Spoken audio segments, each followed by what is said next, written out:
Hello, colleagues and students. I hope you all are doing well. Today is Tuesday, March 29th. I'm greeting you from my office as I do, and going to talk a little bit about some issues and trends that are coming across the college community. But I also have a special guest today who we're going to talk to in a little bit, because I want to set a context for some of the work we're going to be engaging in, and to the extent I can, lay a groundwork for some of the actions you're going to be hearing come forth in the next couple of weeks.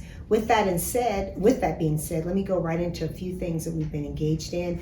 I've been having what I've been calling these skip level meetings, where I'm walking into spaces with members of the college community and talking about their reactions to the 100-day report, and then other things that they think I need to know or want to hear from me about. It's been truly one of the best things I've been able to do, is to really have these in-depth conversations. So I'm hopeful that if you haven't already signed up for one, you'll be able to do so if your schedule permits. If you can't, let us know.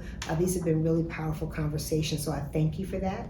I also had the opportunity to participate in my first planning session for my first commencement here at Nevada State, which is going to be wonderful. New venue, the Dollar Loan Center in Henderson. Right now we have over 900 graduates who have expressed an intent to graduate this year. Don't know how many of them will walk, but I've been working on my handshaking, because I think that's going to be an important thing to do. I also had the pleasure of attending my first Provost Lecture Series conversation, where we had Dr. Paul and our own very own Dr. Chris Harris, and talking about how media can advance equity, and being very thoughtful about what this means for the civics of our future. Very, very powerful conversation, and enjoyed a subsequent one later with him. We really kind of dove deep into this moment that we're in as a nation. Spent some time with some of our foundation members, which is always a good conversation, and of course continued a lot of my one-on-ones with my team, and also I had executive team. And one of the things that's important about that executive team, we're getting ready, is several things are rolling out, and want to talk with you a little bit. I invite my guest here, Eric, who's our Chief Human Resources Officer here, who does outstanding work. I often tell people, and I say this all the time, people often say, oh, the president is the hardest job on college. And I'll say, some days it's rough. I said, but the hardest job across the institution is that of this man. Because when you talk about people's benefits, you talk about their pocket and the way they value and see their work, it inevitably creates opportunities for us to shine, and sometimes opportunities for us not to shine. So I thought I'd invite Eric to come in, who I think is one of the best that I've ever had the pleasure of working with, and really want to talk a little bit about some of the things that we're observing here and where we're going. So Eric, when I first arrived, and I think you and I had a lot of conversations about this, about how HR figures and within the institution. One of the things that I talked about is this idea of how do we start to move HR from being this kind of transactional space to one that's really about transformational space, intentionality around that. How do you make sense of that? What does that mean to you? Oh, that's a great question. Yeah, you're spot on. We have been so transactional, which we will continue to be. We've got to process payroll. We make sure benefits are in, make sure everybody's getting paid, and all of those things. But employees want more. Employees need more. They need engagement. They need development. So what we're attempting to do to transform not only the department but the institution is to identify key areas that we can focus in on. Our talent acquisition. How do we engage with candidates? How do we attract candidates that are aligned with our institutional values? Learning and development, career progression. That's what I hear on a weekly basis. How do I progress? How do I move up within the organization?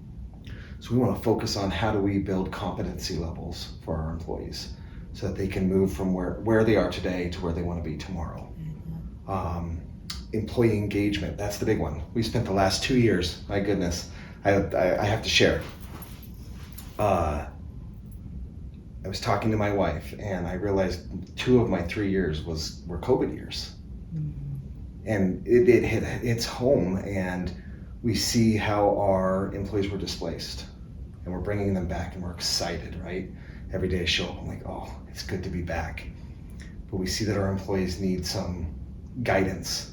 How do we get them engaged? How do we get them back to where they were pre-pandemic? So there's gonna be a huge focus on getting out into the community, getting engaged with our employees, providing opportunities for them to engage back with us.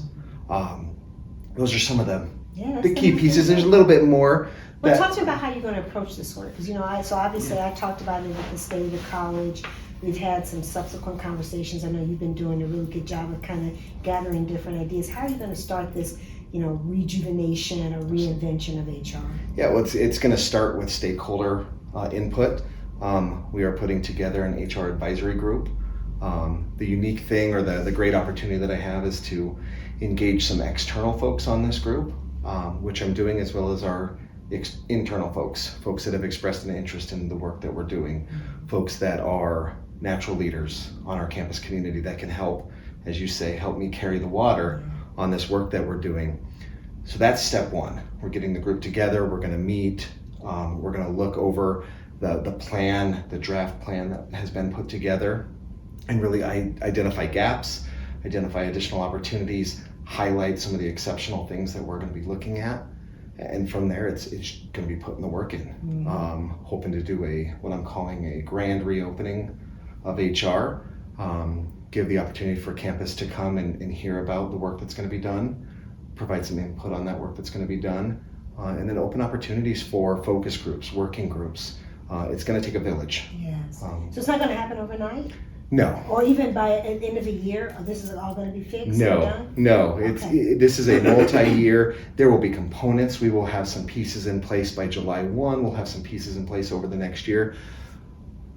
But this growth, this work that we're doing, it's never ending. There's not a finish line. Right. We're constantly evolving. Our employees are constantly evolving. So I would say probably a 3 to 5 year that will be fully rocking and rolling on every single piece, but employees can expect to start seeing some fruits of our labor and the work that we're doing by the next fiscal year, and the sky's the limit from there. Let me ask you to end on one note. What do you want people to keep in mind throughout this process?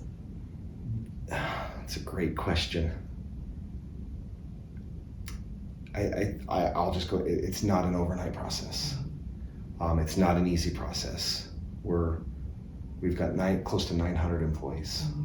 They all have their own personalities, their own desires, their own wants, and we're going to try to meet each of them where they are. We're going to win some of these battles, we're going to lose some of these battles, but when we lose, we're going to take that as an opportunity to grow, to reevaluate, and move us forward. I love that. And I'm going to say one of the things I hope people take away from this is that we're committed to the work. We have been very deliberate. It's been one of the first things I heard since I walked in, the need for the college to really talk about these issues and figure out what it means to be an employer of choice, how to craft a HR function that is not just one that says, okay, here's where you have to go get papers signed, but this is how you talk about your full experience as an employee and how we can help support that. But I also ask us to have some grace with this. You all know I ask a lot of that. Gratitude that we're willing to take on the work, patience as we think about how it's going to have to unfold over the next several years, but also a willingness to be engaged, because we have one small office of HR, but HR is actually something that touches every part of the organization. So I ask everybody to be very thoughtful about that. I'm carrying that into my conversations externally as well. We are continuing to see some great recognition. When I talk with our elected officials, one of the things I talk to them about is that the talent that we have within this institution and how much we need their support to help do the work that we do to support the students and the mission.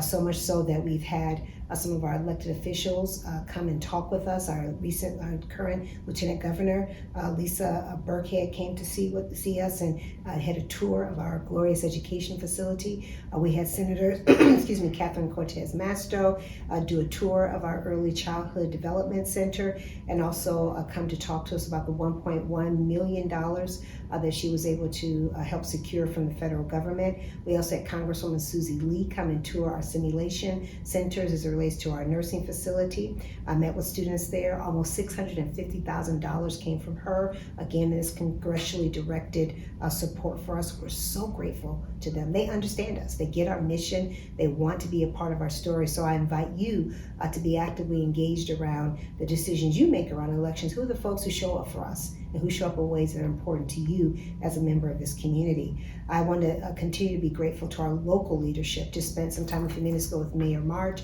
but also spent time last week as well with the City of Henderson and their leadership team about how we talk about this. We are rooted in Henderson, and we do powerful work with them, and they've been wonderful partners with us. I also got to participate on a panel of When I Grow Up, as a part of Women's History Month at the Shelley Berkeley Elementary School.